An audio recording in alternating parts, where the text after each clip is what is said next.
It was a little past midnight when the lights in the east wing of the Grand Carrington estate flickered on, just for a second, barely noticeable to anyone asleep. But Nathan Carrington wasn't asleep. The young tech millionaire was pacing the marble floor of his study, too wired from an investor call in Asia to rest.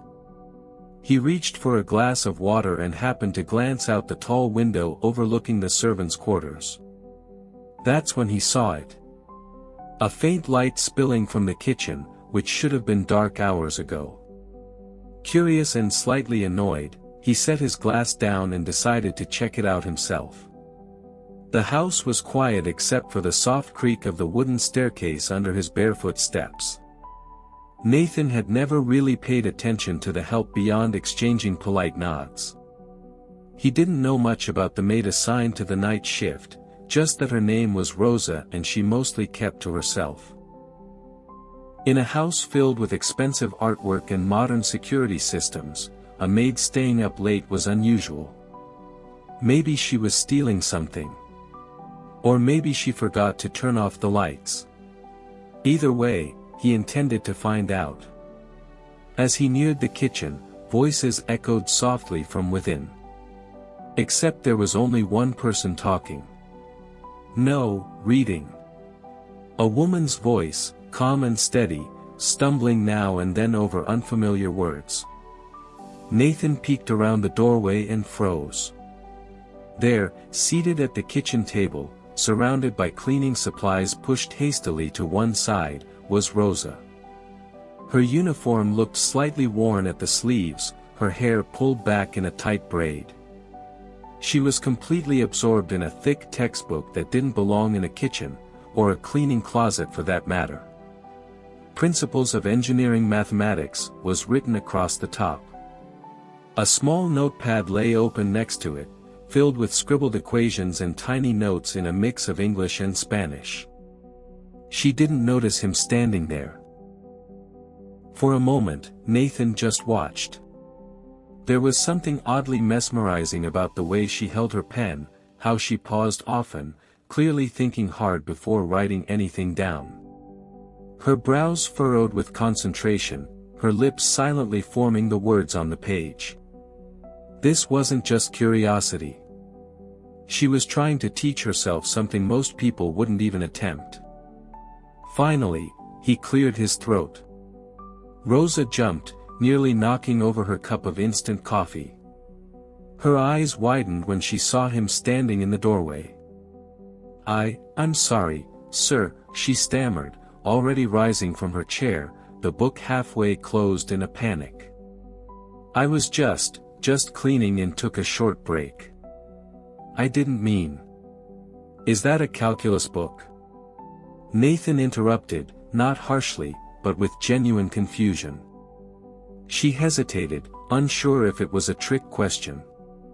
Yes, sir. I borrow them from the library on my days off. And you read that, for fun? Rosa gave a small, embarrassed smile. Not for fun exactly. I'm studying. Nathan stepped into the kitchen, folding his arms. Studying for what? There was a beat of silence. She looked down at the floor. I want to go to college.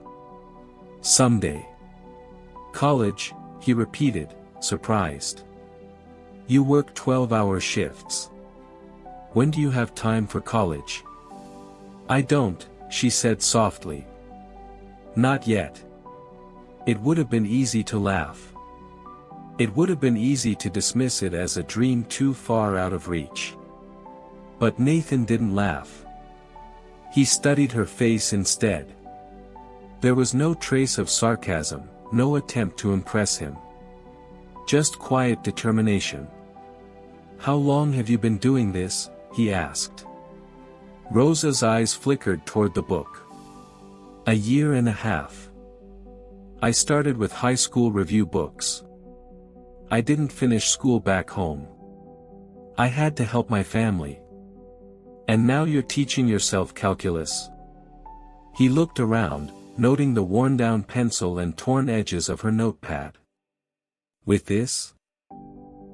"I do what I can," she said, her voice barely above a whisper. "I know it sounds silly."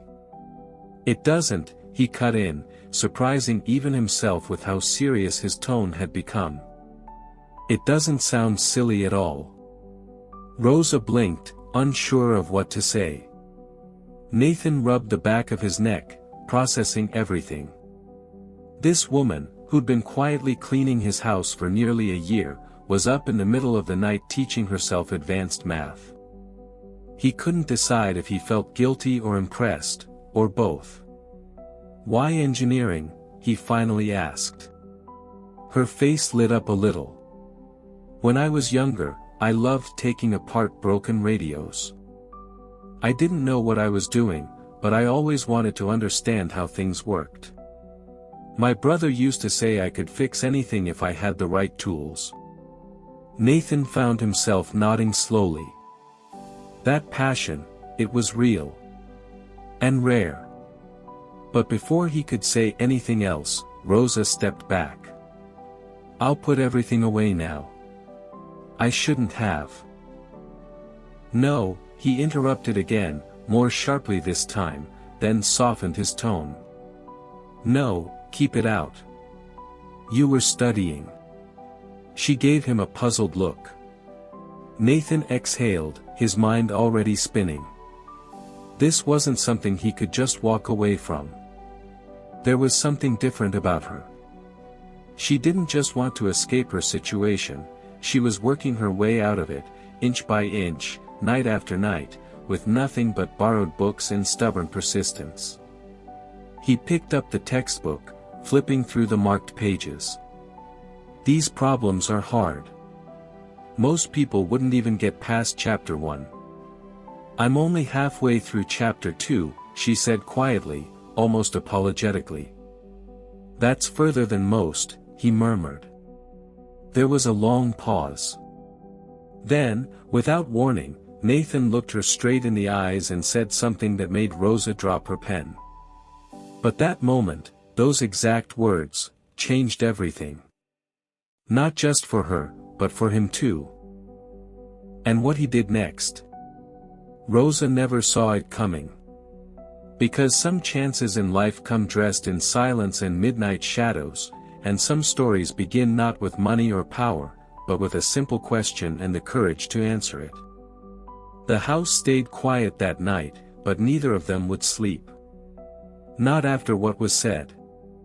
Rosa stood there frozen, unsure if she had misheard him. The kitchen felt smaller all of a sudden. Her heart beat wildly in her chest, and the pen she dropped lay forgotten near her foot. She looked up at Nathan Carrington, still trying to understand what exactly he had just said. "I want you to come back here tomorrow night," he repeated, his voice steady. "Not for cleaning. Bring your books." She opened her mouth to speak, but no words came out. Her hands were still shaking slightly. In all the time she'd worked here, sweeping floors, folding linen, scrubbing bathrooms, Mr. Carrington had never spoken more than a few words to her.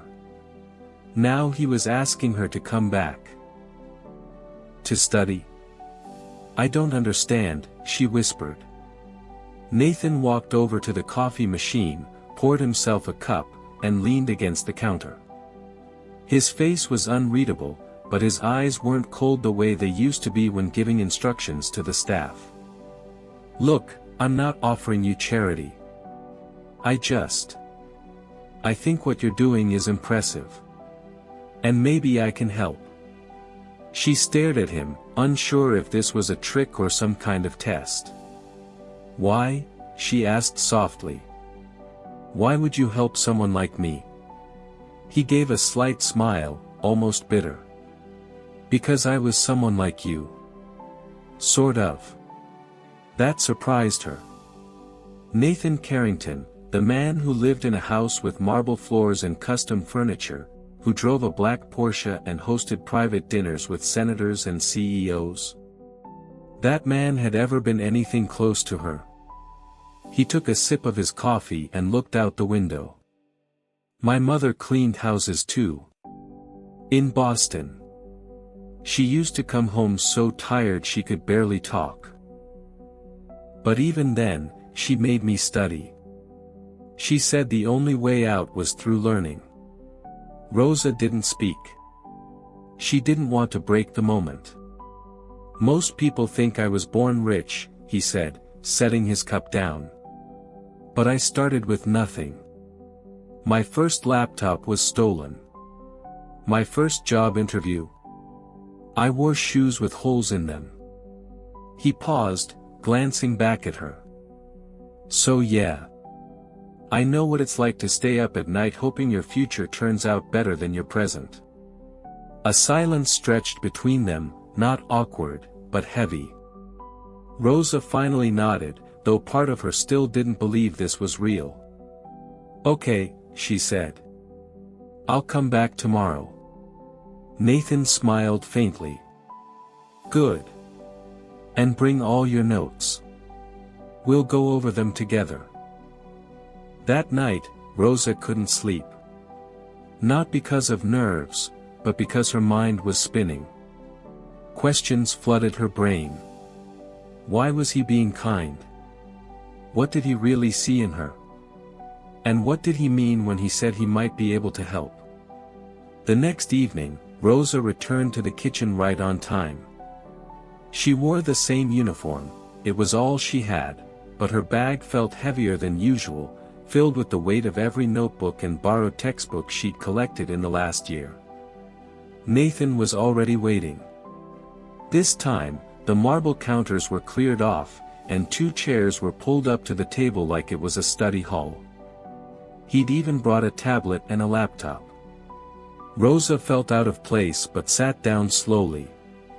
Let's start with what you're struggling with, he said simply. She hesitated, then pulled out a page covered in half-erased math problems. Derivatives. And integrals. I think I understand them, but then I get stuck. Nathan looked over the sheet, nodding slightly. Most people do. These are tough concepts. But you're not just memorizing, you're trying to understand. That's a big difference. They started going over the problems. Slowly at first. Nathan didn't treat her like a student who was behind, he treated her like a peer. He didn't just give answers, he asked questions, guided her thinking. Rosa found herself speaking more, asking questions she'd been too afraid to ask anyone else. Hours passed like minutes. When it was time to leave, Nathan looked thoughtful. You've got potential. More than potential, you've got discipline. That's rare. Rosa smiled shyly. Thank you, sir. Call me Nathan, he said. She nodded, still not sure if she could. In the days that followed, their strange nighttime study sessions became a routine. Rosa would clean the house until 10, then meet Nathan in the kitchen or his private study. Sometimes he brought extra books. Other times, he gave her logic puzzles or practice exams. Each time, he asked more about her story. She told him how she came to the city alone, how her mother passed away when she was 16, how her younger sibling still lived back home in Mexico with her aunt. How every dollar she made was split between rent, food, and wire transfers. How school had once been her dream until survival became the priority. Nathan never judged. But sometimes, late into the night, Rosa would catch a strange look in his eyes, like he was remembering something from a past he didn't talk about. One night, she brought up the obvious. Why are you doing this? She asked again. Not just one night, but all these nights. Nathan leaned back in his chair. Because I see someone who's fighting for her future. And I have the tools to help. But you barely knew me, she said. You could have just ignored it. He looked her in the eye. That's exactly why I didn't. Still, not everything was perfect. There were whispers among the other staff. Some of the housekeepers started watching her more closely, noticing how Rosa stayed late but didn't seem tired the next day. One even hinted that she was trying to get close to the boss for some kind of advantage. Rosa tried to ignore them. But one night, she found a note slipped into her locker. No name. Just a warning. Be careful. People are watching. Her hands trembled as she read it. She didn't tell Nathan. Instead, she showed up that night as usual, but her smile was tighter, her shoulders a little more tense. Nathan noticed. Something wrong? She shook her head quickly. No, just tired. He didn't press further, but something shifted. A shadow entered the routine they had built. Rosa became more cautious. She stopped leaving her books out during the day. She deleted text drafts on her phone. The study sessions continued, but the ease between them had thinned. Then came the night everything changed. They had just finished a chapter on applied functions when Nathan leaned forward. I've been thinking, he said carefully. What if we took this further? Rosa looked up, confused. Further? He nodded. There's a scholarship program. For women in STEM. Full tuition. I know someone on the board. If you apply, I'll write the letter myself. Her heart raced. You think I could get it? I think you should get it, he said. And I think I can help you do it. Rosa bit her lip. I'd have to leave the job.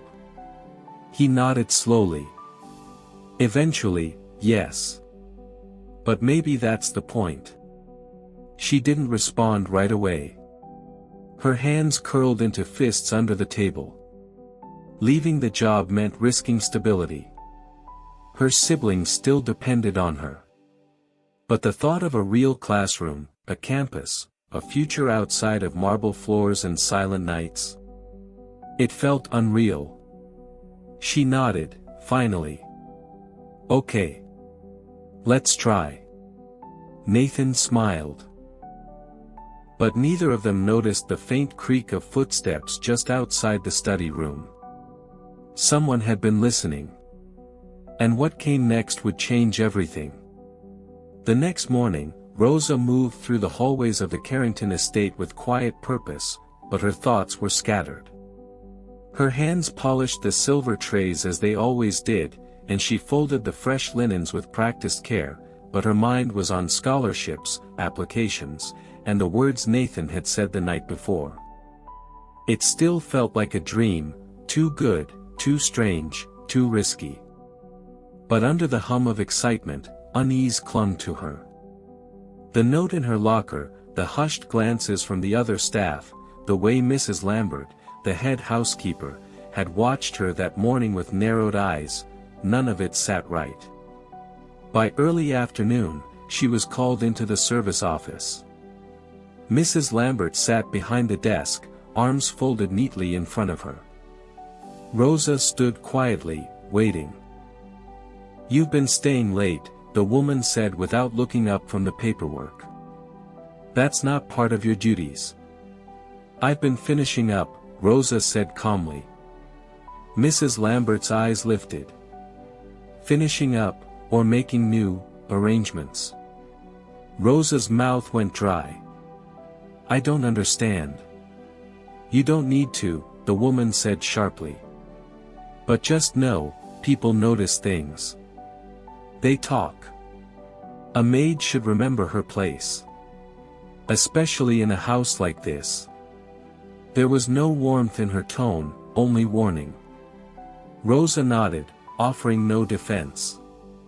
There was no point. She left the office with her heart thudding in her chest. That night, Rosa considered not showing up in the study. Maybe it was better to step back before things spiraled. But as she passed the kitchen, she saw the familiar glow under the study door, and heard Nathan's voice, soft, calling her name. She entered. He was seated at the desk with a stack of papers and a new book titled Advanced Engineering Concepts open beside him. "I was starting to think you weren't coming," he said, half smiling. "I almost didn't," she admitted. Nathan leaned forward. "Is someone pressuring you?" She hesitated. "The staff think I'm doing something I shouldn't. They think I'm trying to manipulate you." Nathan looked annoyed. "That's ridiculous." "Maybe," Rosa said. "But I can't afford to lose this job." He paused, then nodded slowly. "I understand. But Rosa, if this scholarship comes through, you won't need this job anymore. You'll have something bigger." She looked down at the floor. "I still need to send money home." Nathan didn't have a quick answer for that. He tapped the pen against his notebook, thinking. "Let me figure something out. In the meantime, we keep studying. Quietly. No one else needs to know." That compromise felt safer, but it didn't remove the risk.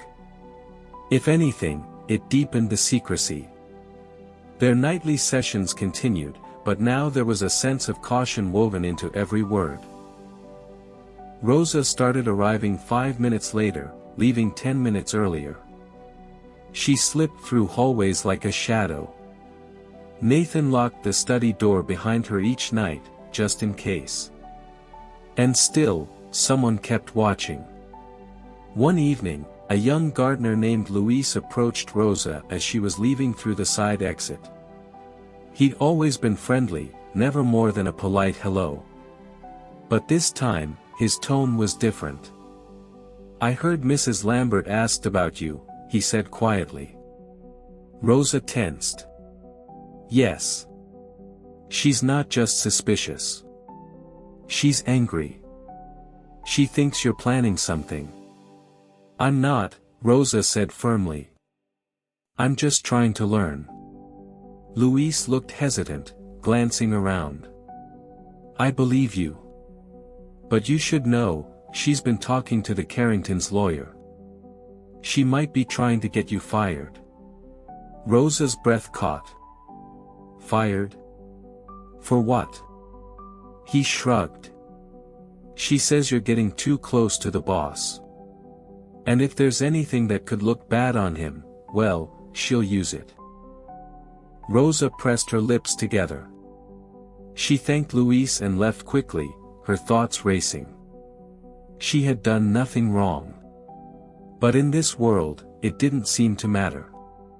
A maid studying after hours with her wealthy employer didn't look like ambition, it looked like scandal. Back in his study, Nathan was unfazed by the warning. "Let her talk," he said when Rosa told him what Luis had said. "She doesn't control your future." "But she controls my job," Rosa reminded him. "And you can't protect me from everything." He looked at her for a long moment, then reached into a drawer and pulled out an envelope. "I've been meaning to give you this," he said. "It's not a handout, it's an advance. For tutoring. Officially. You'll have money to send home. That should give you a buffer." Rosa hesitated. "Are you sure?" Nathan nodded. "If you're willing to risk your job to chase your dreams, I should be willing to risk a little too." She took the envelope with shaking hands. Inside, it felt thick. Not extravagant, but enough. Meanwhile, word of her tutoring had begun to ripple beyond the estate. Nathan's cousin, Emily Carrington, who occasionally stopped by to manage family affairs, noticed a book left out one morning, a physics workbook with Rosa's name written faintly on the inside. She asked the butler about it. The next evening, Emily showed up at the house unannounced, her heels clicking sharply against the marble. Nathan was surprised to see her, and even more surprised when she asked, directly, "Are you tutoring the maid?" Nathan didn't answer right away. He didn't lie either. "She's studying. I'm helping her," he said. Emily raised an eyebrow. "Do you know what this looks like?" "It looks like someone trying to better themselves." "It looks like a headline waiting to happen," she snapped. "You're the face of 3 tech companies. One rumor, and everything starts to crack." "I'm not hiding anything," Nathan said, standing his ground. "And I'm not ashamed to help someone who deserves it." Emily shook her head. "You'd better be careful. She's not the only one with something to lose." That warning stayed with him long after she left. The walls of his own home no longer felt private. Someone was always listening. Someone was always ready to twist the truth. Still, Nathan kept the door open every night. And Rosa kept walking through it. But as the deadline for the scholarship application drew near, so did the danger. Rosa began receiving strange calls from unknown numbers. No one ever spoke on the other end, just silence. Once, she returned to her room to find her notebook scattered across the floor, though the door had been locked. Someone was trying to scare her. And maybe it was working. But Rosa refused to stop. Not after how far she'd come. Not after what it had taken just to believe she was capable of more. And yet, neither she nor Nathan knew that something far bigger was brewing, something that reached beyond the whispers of staff and the judgment of distant cousins. Because someone had gone through Nathan's emails. Someone who now had enough to ruin them both. Rosa was sitting at the small wooden table in her apartment, the overhead bulb flickering slightly as she scribbled out her personal statement for the scholarship. Her fingers were smudged with ink, and her knuckles ached from writing and rewriting the same lines over and over. But she couldn't stop. This was her shot. The one chance that had come not from luck, but from all the quiet nights she refused to quit. The deadline was just 5 days away. Nathan had promised to review her draft that night, but something felt different. She hadn't heard from him all day. No texts. No missed calls. He was usually careful, even when they were being secretive. But now, silence. When Rosa arrived at the estate, she noticed the difference immediately. The usual hum of activity was gone. The lights in the hallway were dimmed. 2 men in suits were speaking with Mrs. Lambert near the staircase, and their expressions were stiff, formal. She kept her head down and moved quietly to the kitchen, but Luis appeared, almost as if he'd been waiting. "They're here for him," he whispered quickly. "Something happened at the office. People are saying someone leaked documents, emails." Rosa froze. "What kind of documents?" "I don't know," Luis said. "But they're saying it could hurt his companies. Stocks are dropping. They think he's been compromised." Rosa felt the blood drain from her face. She clutched her backpack tighter. Inside the study, Nathan was seated at his desk, a deep crease between his brows as he scrolled through messages on his phone. Papers were spread out in front of him, and he barely looked up when she walked in. When he did, she saw it. Something raw in his eyes. Something she hadn't seen before. "I think someone's trying to destroy me," he said quietly. Rosa closed the door behind her. "Because of me?" "No," Nathan replied quickly. "At least, not directly. But someone's using this. Our sessions. Your application. Everything." She walked over, set down her bag and sat. Her hands were cold. "Someone leaked internal emails," Nathan said, his voice low. "Correspondence about employee data, finances, confidential records. And in that same leak, there were mentions of you.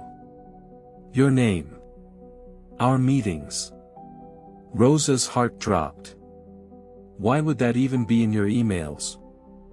Nathan sighed, rubbing his temple. Because I emailed a board member. About your scholarship. About helping fund more women like you. It wasn't just you. I was trying to push a new mentorship program. But now, they're saying it looks personal. Like favoritism. Rosa swallowed hard.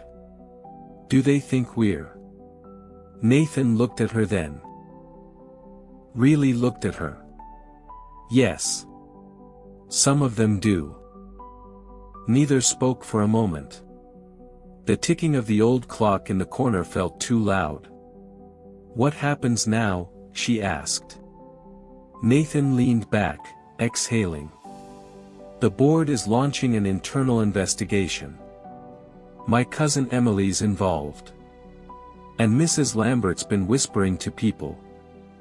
I don't know who started this, but they want to ruin my credibility. And what about me? Rosa said, her voice cracking. If this gets out, I won't just lose my job, I won't even be able to apply for anything. Who would take a maid accused of, whatever this is? Nathan stood up, pacing now.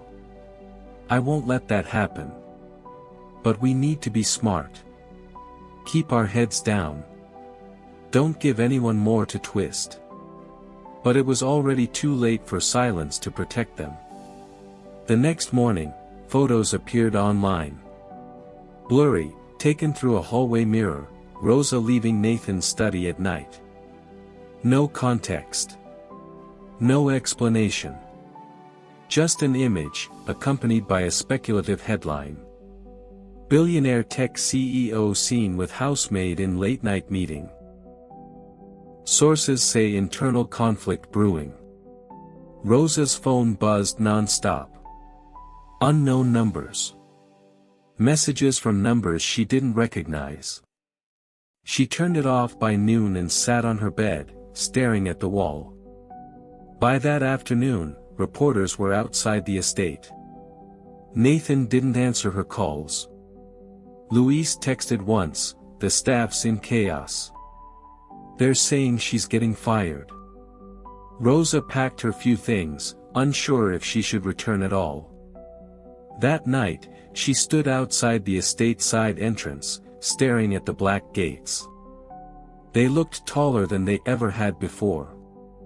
Stronger. Like they were meant to keep her out now. Then a figure appeared, Nathan, walking toward her in the dim light. He looked exhausted. His tie was missing, his sleeves rolled up, and his jaw set tight. You can't stay here tonight, he said softly. I figured, Rosa replied. He handed her a flash drive. Your application. Your recommendation letter. Everything we worked on. It's all here. Submit it. No matter what happens to me. Rosa stared at the small device. It felt impossibly heavy. I don't want to cause more damage to you, she whispered. Nathan shook his head. You didn't cause this. The people who want to see others stay in their place. They did. And they'll come for you whether you play it safe or not. Rosa nodded, tears in her eyes. So what do I do now? He looked at her with something like pride. You keep going. Even if they try to break you. They didn't hug. Didn't touch. There were too many eyes, too many risks. But something passed between them, a quiet agreement. This wasn't over. Rosa turned and walked into the night, the flash drive clutched in her hand. She didn't see the black car parked down the block, or the man in a gray suit taking notes as she left. He wasn't there for Nathan. He was there for her. And the next move in this game was about to change everything. Rosa hadn't walked more than 3 blocks when her phone, which she had reluctantly turned back on, lit up with a strange notification, an email from an address she didn't recognize. The subject line made her stop cold in the middle of the sidewalk. "He's not who you think he is." Her heart pounded. She looked around quickly, almost expecting someone to be watching. With trembling hands, she opened the message. There was no text, just an attachment. A video file. Against her better judgment, Rosa found a quiet bench under a street lamp and pressed play. The screen flickered to life, showing surveillance footage, grainy, silent, black and white. At first, she didn't recognize what she was seeing. Then her stomach dropped. It was Nathan. He was in a meeting room with 2 men in suits, clearly unaware of the camera angle. The timestamp showed the date from 2 weeks earlier. Around the time he'd first offered to help her apply for the scholarship. One of the men slid a folder across the table. Nathan opened it, nodded slowly, then said something that was muted by the lack of audio, but his expression, it wasn't the face of someone casually helping a housemaid rise. It was serious, almost calculating. The video ended abruptly. Just as Rosa went to replay it, the file disappeared from her inbox. She stared in disbelief. Was this real? Why would someone send this to her now? And more importantly, why would Nathan be in a closed-door meeting about her before she even asked for help? As confusion swirled in her mind, a voice spoke from the shadows beside the bench. "You're not the first girl he's helped." Rosa jumped, heart racing. A woman stepped out from behind a nearby tree, late 30s, sharp coat, sharp eyes. She looked familiar, but Rosa couldn't place her. "Who are you?" Rosa asked cautiously. "I worked for the Carrington family too." "Years ago," the woman said. "Back when Nathan first started running his father's company. Back when he was already hand-picking people to mentor." Rosa stood up. "If you're trying to scare me, it's working. But I'm not interested." "I'm not here to scare you," the woman said firmly. "I'm here to warn you. He makes you feel seen, needed, supported. But it's all part of something bigger." "Like what?" "Like control." The woman stepped closer.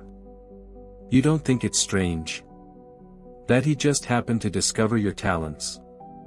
That he had resources ready for you, connections lined up? Do you know how many people would kill for a single meeting with someone like him, and he gave you hours?" Rosa narrowed her eyes. "He believed in me. That's more than I can say about anyone else." The woman sighed. "I used to think that too. Until I found out my scholarship came from a program he created to funnel talent through his own pipeline. And when I didn't follow the path he laid out, everything fell apart. No more support. No more opportunities. Just silence." Rosa was shaking now, torn between everything she thought she knew and the fog of doubt creeping in. "If you keep going," the woman said, voice low, "you better make sure you're choosing your own path, not one that's been designed for you." Then she was gone. Just like that. Rosa turned to follow her, to ask more, but the street was empty. Only the cold wind remained. That night, Rosa couldn't sleep.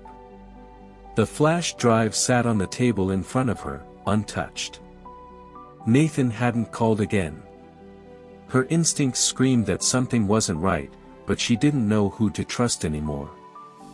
The next morning, a brown envelope was slid under her apartment door.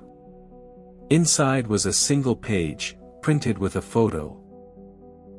Her old resume, the one she thought had gone unseen when she first applied to the Carrington estate. At the bottom was a note in handwriting she didn't recognize. This was flagged before you were hired. He chose you anyway. Ask why. Her knees buckled as she sat on the edge of her bed. Her resume had listed her academic awards from high school, a few volunteer programs, and a note about her dreams of studying engineering.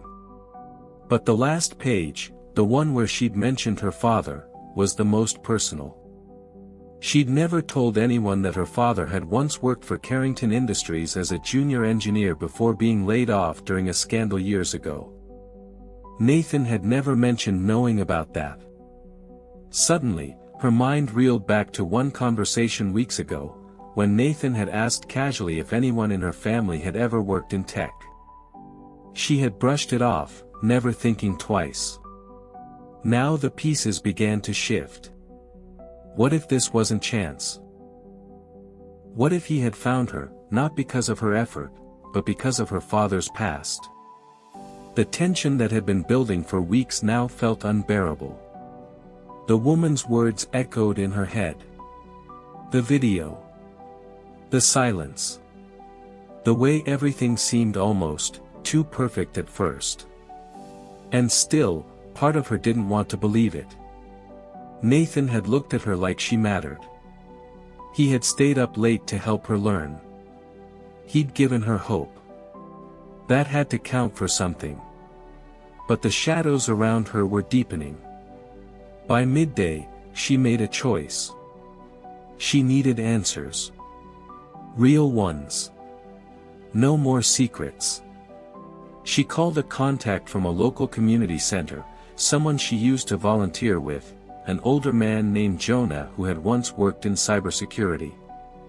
He agreed to meet her at a quiet coffee shop downtown.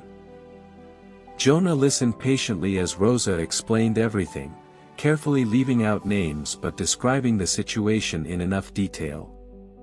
When she showed him the email, the video, and the note, his expression grew serious. "This wasn't random," he said.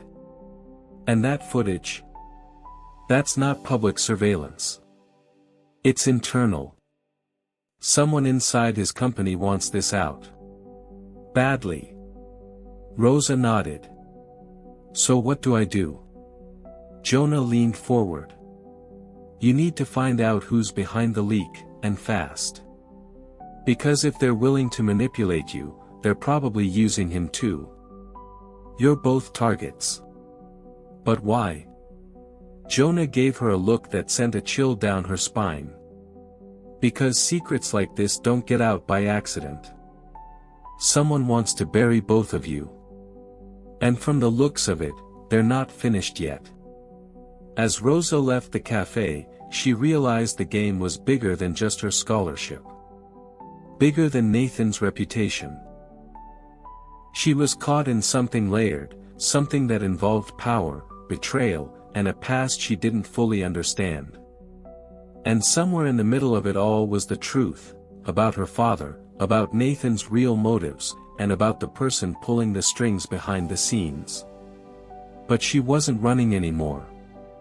She was going to find the truth, even if it broke her. Rosa sat alone in the Carrington estate study for the first time in days. Everything around her looked the same, the tall bookshelves, the quiet fireplace, the thick rug beneath her feet. But nothing felt the same. The air was tighter now, like the walls themselves knew the truth was about to explode. She had called Nathan that morning and told him she needed to speak face to face. Not about the scholarship. Not about the job. About the truth. When he finally entered the room, he looked more worn down than ever. His shirt was wrinkled, eyes tired, but he walked in with quiet purpose. "You found something," he said before she could even speak. Rosa stood up, clutching the folder in her hands, the one Jonah helped her compile after tracing the leak's origin. She didn't throw accusations. She didn't raise her voice. She just opened the folder, pulled out a single printed email, and placed it on the desk. "I know you met with the board weeks before you spoke to me about the scholarship," she said. I know my father's name came up. And I know someone inside your company is feeding this information to the media." Nathan didn't even flinch. He walked over, looked down at the email, and let out a slow, quiet breath. "You're right. About all of it." Rosa blinked, not expecting the confession to come so easily. "I knew who you were before you ever applied here," Nathan continued. "Your father worked on a classified development team under my father's leadership. When the scandal broke years ago, he was one of the whistleblowers. He told the truth, but the company blamed him. And your family paid the price." Rosa's throat tightened. "Why didn't you say anything?" "Because I didn't know how," Nathan said. "When I saw your application, I couldn't ignore it. It felt like a chance to make something right. To give someone from that story a second shot. But I wanted to do it the right way. On merit. Not pity." Rosa's mind raced, trying to process everything. "But the leaks, the woman who warned me, the video." Nathan looked away, jaw clenched. "That's Emily. My cousin. She wants control of the board. And she's been watching me. Digging. Waiting for a weakness. When she found out I was helping you, she turned it into something else. She sent me the video," Rosa whispered, realization hitting her. "She made it look like you were using me. Manipulating me." Nathan nodded. "She's trying to ruin us both. You, because you're proof I broke policy. Me, because I'm the last person standing in the way of her takeover. If she can convince the board that I'm reckless, that I'm making personal decisions disguised as business, I'm done." The pieces finally clicked into place. Rosa saw the entire picture, the carefully orchestrated scandal, the rumors, the headlines, the silence from Nathan. It wasn't just about her anymore. It never was. It was about legacy, power, and control. "So what do we do?" Rosa asked quietly. Nathan gave her a look, steady, clear. "We expose her. Together." That afternoon, they met Jonah in a secure office building, where he had gathered digital evidence linking Emily's assistant to the internal surveillance breach. The trail led to unauthorized file transfers, backdoor logins, even payments to anonymous sources to keep the leaks alive. But the real breakthrough came when Jonah recovered a corrupted audio file, one that had been buried deep in company archives. When he played it, Rosa and Nathan listened in stunned silence. It was a recording of Emily in a boardroom, weeks earlier, speaking about neutralizing Nathan's influence and discrediting his golden scholarship girl. Her voice was calm. Calculated. Cold. They had enough. The next day, Nathan called an emergency meeting with the board of directors.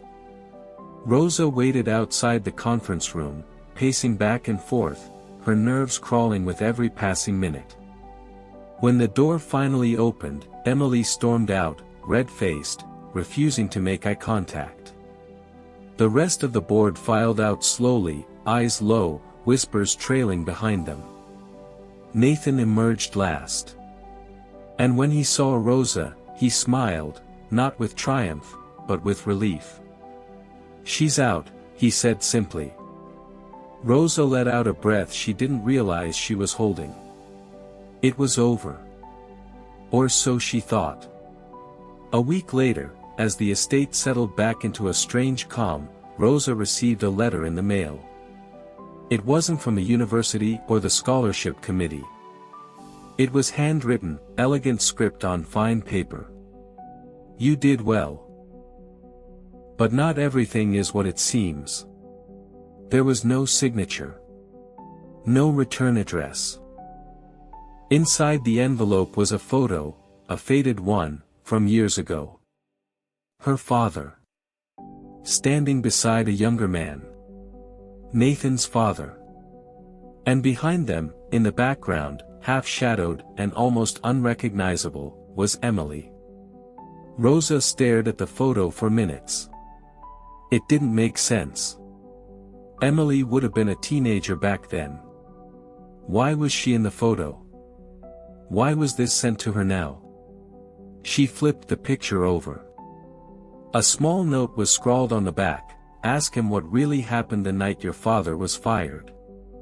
Her heart pounded again, not from fear, but from something deeper. The story she thought had reached its end, had just cracked open another secret.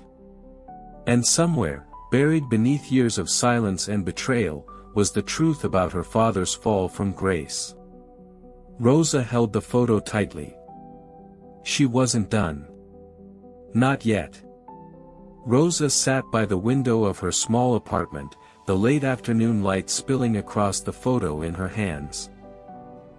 She'd looked at it dozens of times by now, but each glance still made her stomach twist with questions. Her father standing proudly next to Nathan's father, two men who, once upon a time, had built something together. And in the corner, almost like a shadow, Emily. She was just a teenager, but even then, her presence felt out of place, like she was watching something she wasn't supposed to be part of. The note on the back haunted Rosa: "Ask him what really happened the night your father was fired." For days, she went back and forth, unsure if she should push further. Nathan had already put everything on the line to clear her name and expose Emily. He'd risked his position, his company's reputation, and the trust of his board. But something in Rosa couldn't let it go, not yet. If this story was truly going to end, it had to end with the truth. Not just for her, but for her father. So she invited Nathan to the cafe near the community center, the same one where she first told him about her dreams. When he arrived, he looked more rested than before, lighter, like a burden had been lifted since the board cleared his name. But when she showed him the photo, his face changed. Not with shock, but with something deeper. Regret. "I was hoping this wouldn't come back," he said quietly. Rosa leaned forward. "I need to know. What really happened?" Nathan took a moment. He looked out the window, fingers tapping the edge of his coffee cup. Then finally, he spoke. "My father and yours were close. Closer than most people knew.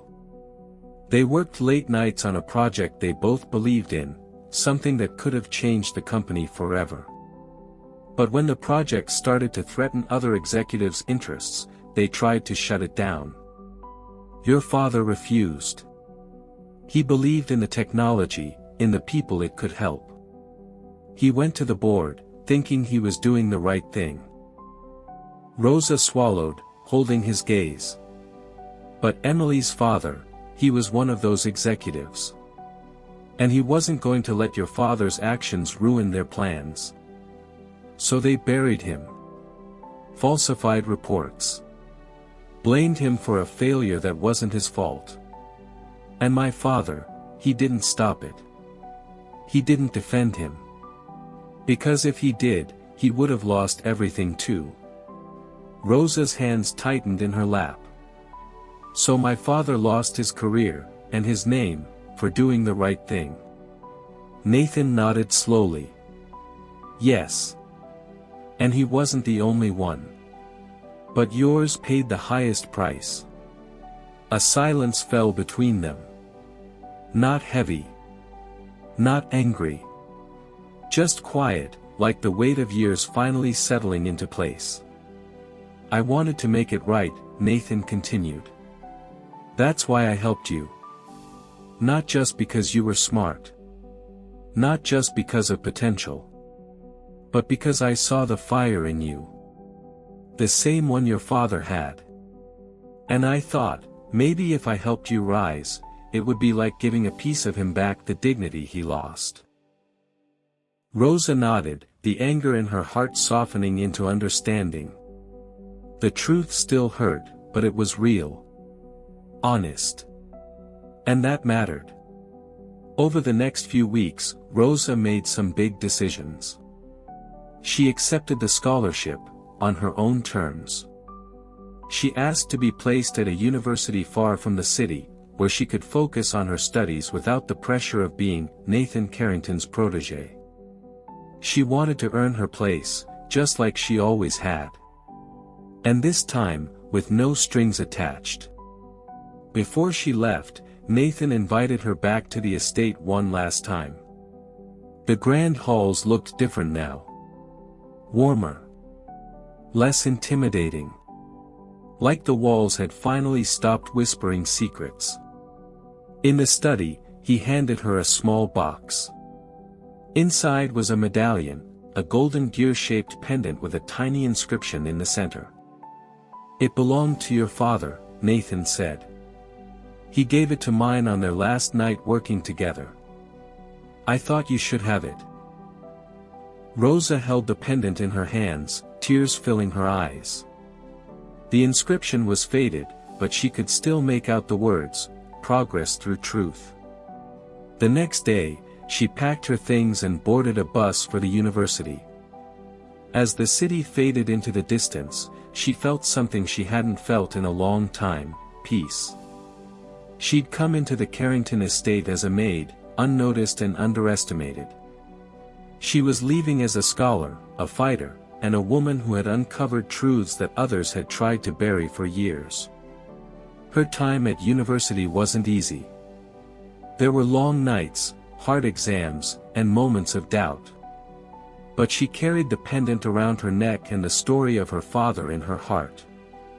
She excelled in her engineering courses, often staying up late, just like he used to. She made new friends, mentored other students, and began dreaming even bigger than before. One night, during her final year, she was invited to speak at a seminar about equity in technology and the power of education. As she stood at the podium, looking out at a sea of students, professionals, and mentors, she thought of Nathan. Of Jonah. Of the woman who had warned her, and the systems that had tried to silence her. But most of all, she thought of her father. "My journey didn't start with privilege or opportunity," she said, voice steady. "It started with truth. And truth is what carried me forward, through doubts, through lies, through doors I wasn't supposed to open. But I'm here now. And I hope someone out there hears this and remembers, your story matters. Even when they try to erase it." The room applauded, some standing, others wiping their eyes. After the event, as she walked outside into the cool night air, Rosa looked up at the stars. There was no fear left in her heart. Only clarity. She had come a long way from the girl who used to study by the glow of a cleaning cart light. Now, she was the light. And her story, her truth, had finally been set free.